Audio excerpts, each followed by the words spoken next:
surat yang bisa menyelamatkan yang hafal dari siksa kubur. Pokoknya singkat cerita, ada orang itu fasik, mungkin ya layak disiksa. Pas sampai disiksa malaikat, surat Tabarok muncul menjelma sebagai seseorang. Kalau kamu menyiksa orang ini berarti nyiksa saya. Terus kata malaikat, anti min kalamillah, ya rujuknya memang perempuan karena surah itu dari muannas karena ada taknya. Anti min kalamillah, kamu ini termasuk kalamullah. Wa ana akrahu musa'ataki, tentu aku gak berani menyiksa kamu. Ya terus berdebat kata malaikat, ini orang gak bener, ini orang fasik, saya harus mukuli dia. Kata surat Tabarok, sak fasik-fasiknya aku itu ning atine. Kena nyiksa dekne nyiksa aku. Wahnya debat karena nggak ada mahkamah konstitusi. Terus walhasil terus malaikat bilang gini, ya sudah kita lapor kepada Allah Subhanahu wa taala.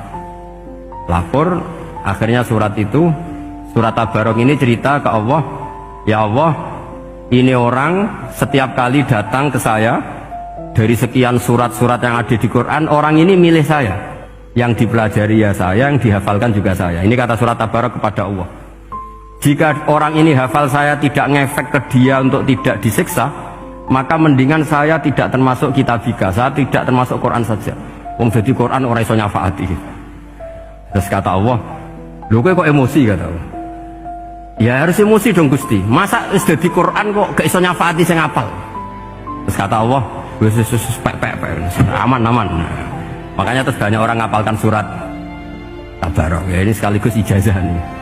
Untuk meradam kemarahan malaikat niku apal surat Tabarok. Syukur-syukur apal 114 surat. Oh niku malaikat sinten mawon pun kena nih. Cukup apal Tabarok.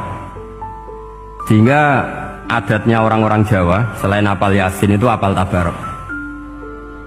Nah saya itu lama sekali mempelajari bab ini. Ternyata di antara pokoknya itu satu, karena malaikat itu kena aturan fikih.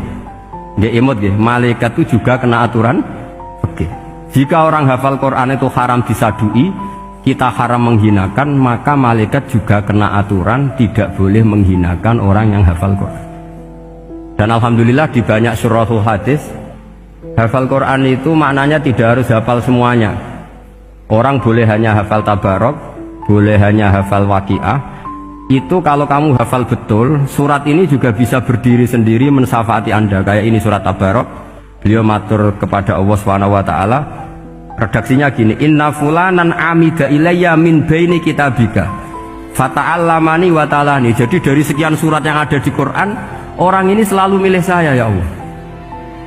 Jadi gampangannya surat Tabarok, wong saya diprioritaskan orang ini, kok saya dingin-dingin saja ketika mau jenengan siksa, ini enggak fair.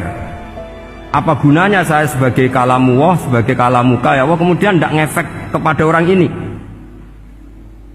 Akhirnya hasil sama Allah surat Tabarok diberi hak syafaat. Makanya akhirnya semua ulama ijma yang bisa mensyafaati itu adalah satu Quran, dua Rasulullah SAW, ketiga orang-orang soleh dan seterusnya.